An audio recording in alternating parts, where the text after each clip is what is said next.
En 13 ans sur le web, j'ai vu des centaines de formateurs échouer. Mais dans 90% des cas, c'est pas parce qu'ils manquaient de compétences ou de motivation, c'est parce qu'ils suivaient des mauvais conseils. Des conseils qui semblent logiques au premier regard, mais qui détruisent complètement votre business de formation. Je me présente, je m'appelle Stan Leloup, j'ai vendu des millions d'euros de formation et je suis le fondateur de Schoolmaker, une plateforme de formation utilisée par plus de 500 000 personnes. Alors voici les 12 pires conseils qu'on donne aux formateurs et pourquoi vous devez absolument les ignorer. Numéro 1, il vous faut un copywriting parfait. Oui, je sais que c'est choquant venant de Monsieur Copywriting lui-même, et évidemment, le copywriting est très utile pour vendre plus, quand vous avez le bon produit, pour le bon marché. Mais voici pourquoi c'est un mauvais conseil pour 90% des formateurs. Si personne n'achète votre produit, c'est pas parce que vous avez le mauvais copywriting, c'est parce que vous avez la mauvaise offre. Si vous avez la bonne offre, vous pouvez vendre sur un Google Doc. Vous pouvez vendre dans un DM. J'ai vu des centaines de formateurs passer des semaines à optimiser leur page de vente, alors que le vrai problème était qu'ils essayaient de vendre une formation sur comment gagner confiance en soi,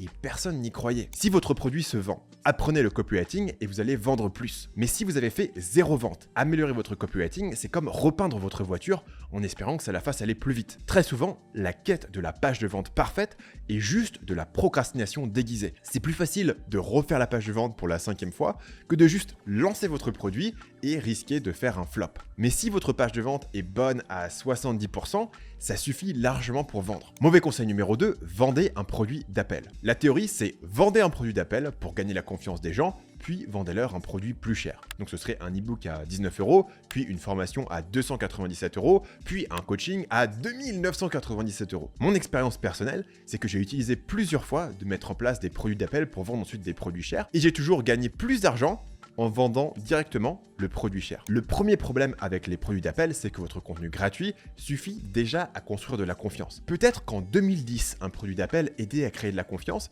parce que les gens n'avaient pas l'habitude d'acheter en ligne. Donc ils achètent un e-book à 19 € et ils voient que vous n'avez pas piraté leur carte bleue, donc ils sont contents et ils ont plus de confiance pour acheter le produit plus cher. Problème numéro 2, ça dilue votre message. Au lieu d'avoir un message clair, je résous tel problème, vous avez maintenant 3 messages différents pour 3 produits différents avec 3 niveaux de prix différents. Votre marketing devient beaucoup plus compliqué. L'autre problème, c'est que ça devient facilement déceptif. Je prends un exemple de Marketing Mania.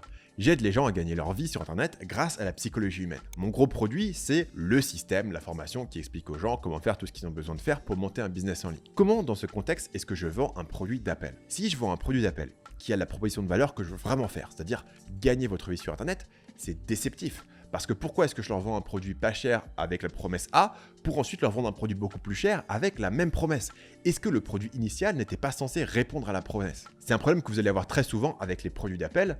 Donc la solution, c'est de faire votre produit d'appel sous un sous-problème. Dans mon cas, ça pourrait être trouver une idée de business. Vous trouvez une idée avec mon produit d'appel et puis ensuite vous upgradez vers le produit complet pour monter votre business. Ça fait sens d'un point de vue théorique, mais c'est déjà plus complexe et le message est beaucoup plus confus. Et simplement dans ce cas-là, empiriquement, je l'ai testé et j'ai des meilleurs chiffres en vendant directement le produit cher que je veux vendre. Le dernier problème, c'est que quand vous débutez, ce type de tunnel de vente multiplie radicalement votre travail. Vous avez 3 produits, donc 3 fois plus de travail, 3 pages de vente, 3 campagnes marketing, 3 fois plus de complexité à gérer quand vous débutez. Vous allez vous prendre la tête avec des flux d'upsell compliqués, alors que la vraie stratégie quand vous démarrez, c'est de choisir un produit raisonnablement cher, c'est-à-dire entre quelques centaines et quelques milliers d'euros, qui résout complètement le problème. Il y a des exceptions et c'est pour ça que les produits d'appel perdurent. Si vous maîtrisez déjà votre marché, ça se teste. Moi, je l'ai testé de nombreuses fois, ça n'a pas toujours marché pour moi, mais ça vaut le coup de tester. Si vous faites de la pub, ça peut aider à valider le trafic en ayant une vente plus rapidement. Donc il y a des cas où un produit d'appel performe. Mais pour la plupart des gens qui regardent cette vidéo, c'est-à-dire que vous n'avez pas encore un business de formation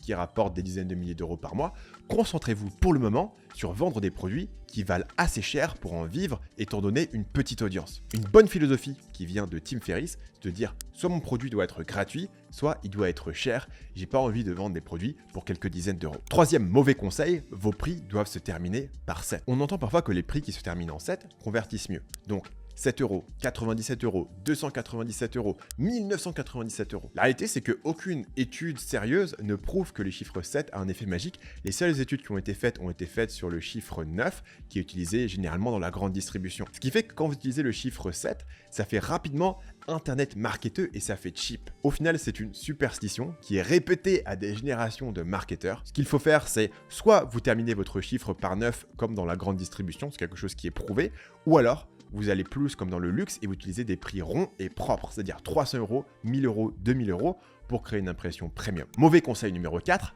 gardez vos meilleures idées pour vos formations payantes. Beaucoup de formateurs ont peur de trop donner gratuitement, mais c'est toxique parce que si votre contenu gratuit est médiocre, personne ne va acheter et découvrir vos excellents conseils dans votre contenu payant. Vos meilleurs conseils gratuits prouvent que les formations payantes valent le coup. Mais alors, quelle est la différence entre les conseils gratuits et les formations payantes? Ce qu'il faut comprendre, c'est que vous ne vendez jamais de l'information. Vous ne vendez pas des conseils. Vous vendez l'implémentation. Vous vendez la méthode étape par étape. Et c'est là qu'une plateforme comme Schoolmaker fait toute la différence. Schoolmaker rend vos formations plus faciles à vendre en ajoutant un parcours structuré, de l'accompagnement et une communauté. Vous allez transformer vos conseils en une méthode concrète. Sous chaque leçon, vous pouvez ajouter des étapes précises, des cases à cocher, des exercices à remplir, des actions à valider. Votre client ne regarde plus passivement des vidéos, ils appliquent immédiatement ce qu'ils apprennent et ils ont des résultats au fur et à mesure. Vous pouvez même bloquer la suite de la formation tant qu'ils n'ont pas terminé les étapes précédentes. Et en plus, vous pouvez créer une communauté et ajouter de la gamification pour garder vos clients motivés. Vous pouvez aussi répondre à leurs questions 2 fois plus rapidement avec les consultations ou vendre encore plus cher en ajoutant des lives ou du coaching. Schoolmaker est déjà utilisé par plus de 1600 formateurs pour accompagner plus de 500 000 personnes. Cliquez sur le premier lien dans la description pour démarrer votre essai gratuit sur Schoolmaker. Mauvais conseil numéro 5, ne faites pas des pages de vente trop longues, les gens n'ont plus de temps d'attention et n'ont pas le temps de lire. Montrez n'importe quelle page de vente à votre entourage et ils vous diront que c'est trop long. Mais tout est toujours trop long quand vous n'avez pas le problème dur, parce que l'idée fondamentale du problème dur, du problème douloureux, urgent et reconnu, c'est que seuls les gens qui ont une douleur énorme payent pour une formation. Donc ce qu'il faut comprendre, c'est que les gens qui n'ont pas cette douleur n'ont évidemment pas la motivation de lire une longue page de vente. Mais les gens qui ont la douleur, ils veulent tous les détails. Si vous avez un problème dans votre business, si vous avez un problème de santé, si vous avez un problème dans vos relations et que vous tombez sur une page de vente qui promet de résoudre votre problème de manière crédible, vous allez essayer de comprendre ce qu'on vous raconte et si ça a du sens ou non. Vous allez lire la page jusqu'au bout, même si elle fait 50 pages. Il y a un autre élément de logique évidente, c'est que si les gens ne sont pas prêts à passer 20 minutes ou plus à lire votre page de vente, ils ne sont pas prêts à passer des heures à suivre votre formation. L'autre élément qu'il faut comprendre, c'est que les gens ne vont pas lire chaque ligne de votre page de vente, mais ils veulent savoir que l'information est présente. Par exemple, quand je fais une page de vente, je vais inclure le sommaire complet de la formation. Je vais inclure des dizaines de témoignages, je vais inclure une longue FAQ, je vais inclure une description très détaillée de ma méthode. Évidemment, tout le monde ne va pas lire le sommaire entier de la formation, tout le monde ne va pas aller regarder des dizaines de témoignages, etc. Mais c'est important de savoir que c'est là, que s'ils ont envie d'aller voir, ils peuvent voir le sommaire entier, que s'ils ont envie de savoir exactement ce qui se trouve dans le module 5, je leur explique exactement et qu'il n'y a pas de zone d'ombre qui pourrait bloquer l'achat. Alors, il faut structurer votre page de manière à ce qu'elle soit facile à survoler, et surtout pour que toutes les informations essentielles soient communiquées rapidement. C'est-à-dire que votre proposition de valeur est claire dès le titre. Le problème que vous résolvez est présenté dans les 30 premières secondes et le mécanisme unique que vous proposez est présenté dans les 5 premières minutes. Une fois que les gens ont lu ça et ils ont compris la promesse, le reste peut être survolé pour aider les gens à se convaincre que c'est une vraie formation qui a beaucoup de valeur et de matière à l'intérieur. Je vous donne une analogie. Quand vous achetez une voiture, vous n'allez pas regarder toutes les spécifications techniques de la voiture, mais vous êtes content que ce soit sur le site. Ce serait bizarre si ça n'était pas présent. Ça, c'est l'équivalent du sommaire complet copyrighté pour une formation qui va faire peut-être 50% de la page. Les gens vont le survoler et lire uniquement les sections qui les intéressent, mais c'est important qu'il soit là. Le dernier conseil, c'est que si les gens vous disent que quelque chose est trop long, ça veut souvent dire pas intéressant. Si les gens trouvent votre page trop longue, le problème c'est pas la taille, le problème c'est que vous ne parlez pas assez de leurs problèmes et de leurs solutions. Ou alternativement, comme on en a parlé tout à l'heure, qui ne sont pas dans le marché cible. Les gens ne manquent pas réellement d'attention. S'il y a une nouvelle série Netflix qui sort, les gens vont passer 10 heures à la regarder. Donc, si votre page de vente est ennuyeuse, 100 mots, c'est trop long, mais si vous racontez une histoire, vous connectez avec un problème profond et vous donnez aux gens une méthode pour résoudre leurs problèmes durs, alors ils liront la page. Mauvais conseil numéro 6, il faut trouver votre niche. Le but n'est pas de trouver une niche, le but est de résoudre un problème pour un avatar client spécifique. Trop souvent, les gens cherchent une niche parce qu'ils ont peur de la concurrence. Toutes les niches qu'ils regardent sont prises, alors ils cherchent des choses de plus en plus obscures jusqu'à arriver sur une idée tellement nulle que personne d'autre n'est dessus. Soyons clairs, vous avez très peu de chance de trouver quelque chose qui est à la fois une bonne idée et qui n'a aucune concurrence. Donc vous allez soit avoir des mauvaises idées sans concurrence ou des bonnes idées avec une grosse concurrence. Il va falloir vous résoudre au fait que vous allez avoir des concurrents et que vous allez devoir les battre. Vous allez devoir être meilleur que vos concurrents, au moins pour certaines personnes. Bien sûr, c'est important de vous différencier, mais ça ne passe pas forcément par une niche. Parce que qu'est-ce que c'est que la niche de Marketing Mania? C'est gagner de l'argent sur Internet. C'est une des niches les plus concurrentielles possibles. Mais Marketing Mania ne se différencie pas par une niche, mais par un format de contenu différent, les analyses profondes sur YouTube, et une méthodologie basé sur la psychologie humaine et les compétences profondes. Donc je sais que les gens ont toujours peur que c'est trop tard, c'est trop saturé, oh là là, il fallait commencer il y a 10 ans. La réalité, c'est qu'en 2025, je préférerais 1000 fois repartir de zéro sur la niche la plus évidente au monde, comme gagner de l'argent sur Internet, perdre du poids ou apprendre l'IA, plutôt que de chercher une niche totalement inexploitée où il n'y a pas vraiment de demande. Mais alors, comment est-ce qu'on perce sur une de ces niches basiques? Une manière de faire, c'est de chercher un nouveau format de contenu. Celui qui marche le mieux en ce moment, c'est les défis. Je vous garantis que si vous prenez l'effort de faire des défis de perte de poids aujourd'hui, vous pouvez percer en 18 mois. Notre manière de faire, c'est de trouver une nouvelle méthode, c'est-à-dire un nouveau régime, un nouveau business model, ou alors aller créer du contenu sur une plateforme que vos concurrents ne maîtrisent pas encore. Toutes ces méthodes, appliquées à un problème prouvé, fonctionneront mieux que de chercher une niche inexploitée. Mauvais conseil numéro 7. Innover. Vous ne pouvez évidemment pas copier exactement ce que fait quelqu'un d'autre, mais ça ne marche quasiment jamais de complètement réinventer la roue. La bonne formule, c'est de copier un modèle qui marche et de changer un ou deux ingrédients. Donc, gardez le problème, mais changez le format de contenu. C'est évidemment ce que j'ai fait sur Marketing Mania. Je résous un problème basique, gagner de l'argent sur Internet, mais avec un format d'analyse qui était différent de ce que mes concurrents proposaient. Ou garder le problème, mais changer le marché cible. Par exemple, j'ai vu une personne qui faisait des conseils en investissement et en finances personnelles pour les musulmans qui n'ont pas accès aux mêmes produits financiers à cause de l'interdiction de faire de la dette avec intérêt. Ou alors, garder le problème, mais changer de plateforme. C'est évidemment ce qui s'est passé quand les formateurs ont découvert la puissance de TikTok ou de LinkedIn. Et il y a encore des plateformes qui sont grandes ouvertes si vous êtes prêt à vraiment être un pionnier. Est-ce qu'il y a un très bon streamer marketing en France? À ma connaissance, non. Aux US, vous avez un gars qui s'appelle Etriok, qui est génial, mais à ma connaissance, en France, ça n'existe pas. Donc pour une personne qui aurait envie de faire ce type de format, Twitch est grand ouvert. La conclusion ici, c'est qu'au lieu d'innover, vous voulez recombiner des pièces existantes d'une nouvelle manière, notamment en prenant un format de contenu et en l'appliquant dans un autre domaine. Si on veut prendre une analogie un peu perchée, au lieu de faire de la poterie, vous allez faire des Lego. Vous me direz si vous avez vu celle-là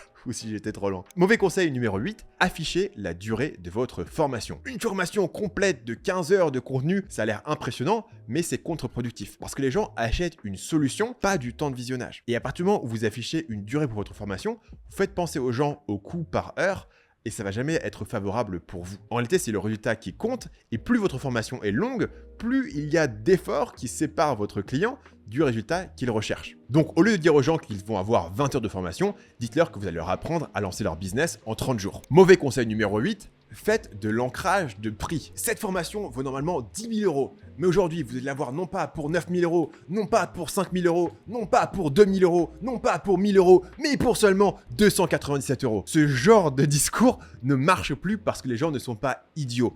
Ça détruit votre crédibilité. L'ancrage doit être subtil et il doit être crédible. Si vous avez proposé une offre à 1000 euros et que vous avez une autre offre à 500 euros, ça crée un bon effet d'ancrage. Mais si vous avez sorti des chiffres énormes de votre chapeau, ça n'a aucun effet positif psychologique et au contraire, ça vous décrédibilise. Donc la bonne manière de faire de l'ancrage, soit d'avoir différentes versions de votre offre qui sont toutes cohérentes, mais du coup, certaines ont l'air d'avoir une meilleure valeur que d'autres. Ou alors, ça peut être de comparer avec le coût de ne pas résoudre le problème. Par exemple, si vous vendez des techniques marketing, combien d'argent est-ce que les gens gaspillent sur Facebook en n'utilisant pas votre meilleure méthode de pub? Ou de mentionner le prix des alternatives. Par exemple, si vous vendez une formation, vous pouvez mentionner le coût d'une école de commerce, ou alors vous pouvez mentionner le coût d'aller chez un psychologue plutôt que de résoudre avec votre formation de dev perso. Mauvais conseil numéro 9, suivez votre passion. Le piège, c'est que votre passion n'est pas forcément quelque chose sur lequel les gens ont une douleur, sur lequel ils sont prêts à payer. Donc c'est évidemment bien d'être passionné par ce que vous faites, mais il vaut mieux choisir un problème et être obsédé par trouver une solution au problème des gens, plutôt que de partir de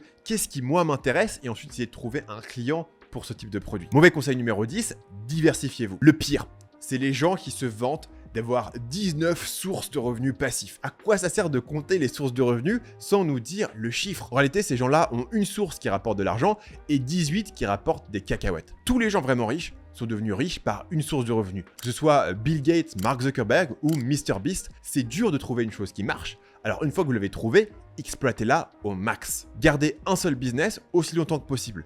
Une seule source de trafic aussi longtemps que possible. Un seul produit aussi longtemps que possible. Alors, est-ce qu'il y a un risque que si votre source de trafic se pète la figure, vous perdez tout votre business? La réponse, c'est oui, mais voilà une citation incroyable. Mettez tous vos œufs dans le même panier, puis surveillez bien ce panier. Mauvais conseil numéro 11, ne vendez pas votre temps. Créez des revenus passifs, ne vendez jamais votre temps. Automatisez tout dès le début. C'est un mauvais conseil pour démarrer parce que, au départ, vendre votre temps, est la meilleure manière de comprendre votre marché. Faire du coaching, faire du consulting, faire du freelancing, c'est de la recherche de marché payée. Vous comprenez les vraies difficultés de vos clients, ce pourquoi ils sont prêts à payer, et vous découvrez les solutions qui fonctionnent dans la pratique. Avant de lancer Marketing Mania, j'ai fait du consulting pendant des mois. Et ça qui m'a permis de comprendre les besoins réels des entrepreneurs, c'est ça qui m'a permis de tester mes compétences en termes de création de pub, en termes de création de contenu, en termes de copywriting. C'est ça qui est devenu la base de mon futur contenu et de mes futures formations. Le revenu passif, c'est l'objectif final, mais vendre son temps, c'est souvent le meilleur chemin pour démarrer et pour comprendre réellement le marché à qui vous allez essayer de vendre. Maintenant que vous avez vu les mauvais conseils à éviter, il vous faut les bons conseils à suivre. Alors allez voir cette vidéo où je vous explique tout ce que vous avez besoin de savoir pour vendre des formations en ligne en 2026.